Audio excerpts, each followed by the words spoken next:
Hello guys, assalamu alaikum. Welcome to our YouTube channel. Today I am going to tell you about balance of power. What is balance of power? Our topic is balance of power.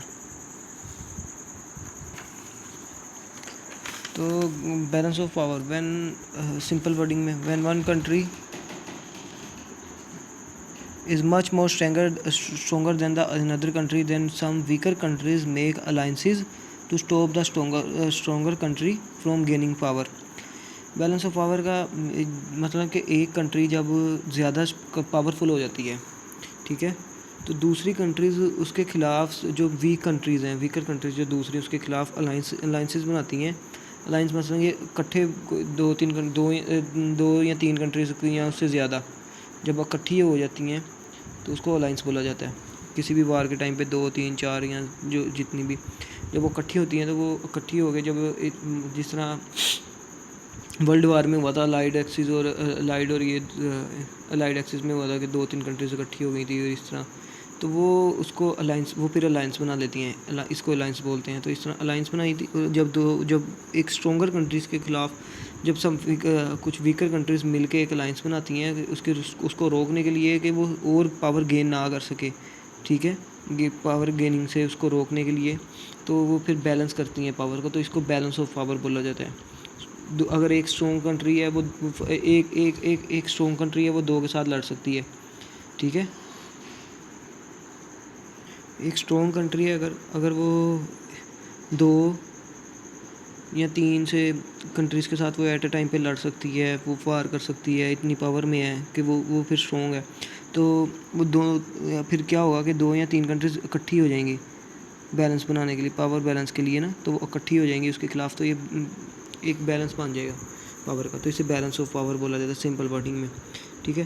तो इसके characteristic of balance of power BOP इसकी short form है, balance of power की short form. Subject to change from equilibrium to disequilibrium, not a gift of God but man made.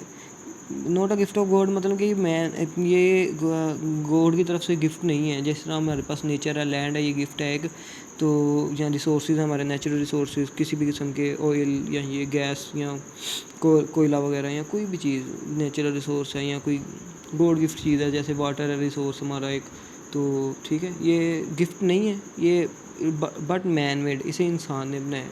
इसे हम countries में जब 2-3 countries वाले मिल के वो इकट्ठे हो के तो फिर वो इसको एक अलाइंस बनाते हैं बैलेंस ऑफ पावर को मेंटेन रखने के लिए, कि पावर के बैलेंस को मेंटेन करने के लिए, ठीक है। तो ये मैन मेड है। Balance of power favour status quo, real BOP seldom exist, sometimes identified as policy. कुछ दफ़ा ये एक पॉलिसी की तरह यूज़ होती है कि आइडेंटिफाई इस तरह पॉलिसी की तरह as policy, sometimes identified as policy, meant for big powers only, small powers act as weights। ये देखें कि इसमें इसका कहा गया meet for big powers only, big powers के लिए ये सिर्फ उनके लिए ही मायने रखती है, बिग पावर्स के लिए, क्योंकि वो फिर इस तरह होता है कि small power act as weights. Small powers ने मिलना है तो एक बिग पावर बननी है ना, तो बिग पावर भी अगर एक कंट्री है, स्ट्रॉन्गर कंट्री है, तो उसके खिलाफ स्मॉल पावर्स मिलती हैं तो वो they only act as weight. ये सिर्फ कि अब आपको सिंपल वर्डिंग में कहा जाए तो अगर एक ज़्यादा सिंपल में अगर फ़र्ज़ करें कि सपोज़ करें, लेट्स सपोज़ के एक कंट्री है, उसकी फ़र्ज़ 1000 kg पावर, ठीक है। तो स्मॉलर कंट्रीज़ हैं, एक की 200 है, एक की 300 है, एक की 500 है, ठीक है। तो वो मिलेंगी तो वो 1000 हो जाएगा। तो ये वेट की तरह एक तरह से हो रहा है कि वो पहले से ही 1000 है जो स्ट्रॉन्गर है, तो ये जो दूसरी हैं ये फिर 200, 200, 300, 300 और ये 500, 500 ये मिलती हैं, तो ये 1000 बन जाता है और ये फिर 1000 वर्सेस 1000 हो जाता है। तो ये बैलेंस ऑफ पावर हो जाएगा और अलाइंस बन जाएगी दूसरी तरफ। एक अलाइंस है और एक वैसे ही है, ठीक है, एक वैसे ही एक सिंगल कंट्री है। तो ये एक वो दूसरी तरफ एक अलाइंस है। ये बैलेंस ऑफ पावर के कैरेक्टरिस्टिक्स हैं, ठीक है। तो अब मैं आपको बताता हूँ what is patterns of balance of power. Pattern of balance of power, direct opposition, direct opposition उसके पैटर्न मैं आपको वो समझाता हूँ।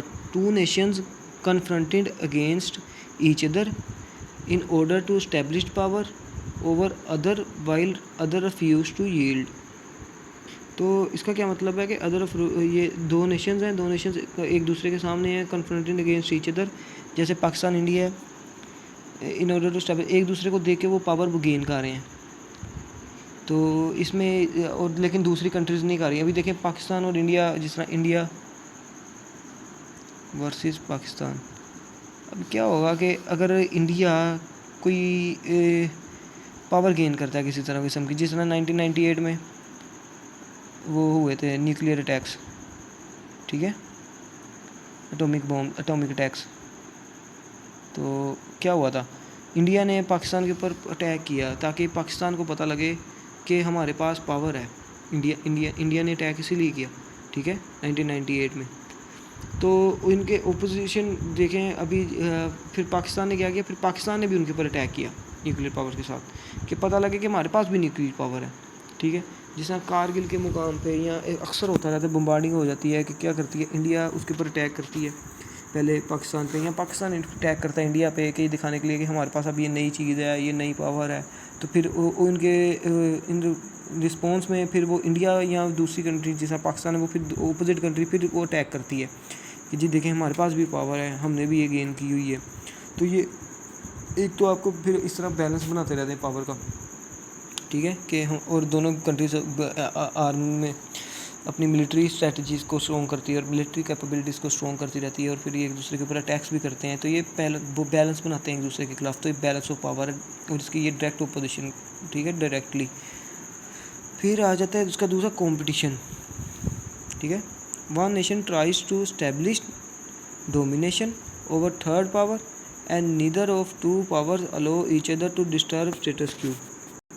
अभी एक नेशन है वो ट्राई करती है कि इस्टेब्लिश करने के लिए डोमिनेशन ओवर थर्ड पावर, एक तीसरी कंट्री के ऊपर पावर करने के लिए। Neither of two powers allow each other to disturb status quo. तो लेकिन वो दोनों आपस में वो, अब जिस तरह चाइना है, चाइना ने क्या किया था, चाइना ने एक्साई चेन मैंने आपको अपने एक लेक्चर में बताया था उसके बारे में, एक्साई चेन के बारे में। एक्साई चेन पे जब उन्होंने, मतलब ये एक पार्ट है कश्मीर का, ठीक है, कश्मीर का, ये इंडियन ऑक्यूपाइड कश्मीर का, इंडियन ने जो ऑक्यूपाई किया हुआ है, इंडियन ऑक्यूपाइड कश्मीर। तो इंडियन ऑक्यूपाई कश्मीर पे जब इस पे चाइना ने अटैक किया था, अपनी बॉर्डर लाइन को सीधा करने के लिए, अपनी जो लाइन ऑफ कंट्रोल है, एक लाइन उसकी बॉर्डर ना इस तरह अगर थोड़ा अंदर है तो वो इस तरह ये कश्मीर मिला के, तो ये सारा लाइन सीधी उनकी स्ट्रेट हो जानी जैसे बॉर्डर की। तो उन्होंने क्या किया था, एक इंडियन ऑक्यूपाइड वाली साइड से ना, जो इंडिया ने ऑक्यूपाई किया हुआ है कश्मीर, जो इंडिया के पास है, इंडिया के कब्ज़े में, उस कश्मीर के ऊपर उन्होंने अटैक किया था चाइना ने।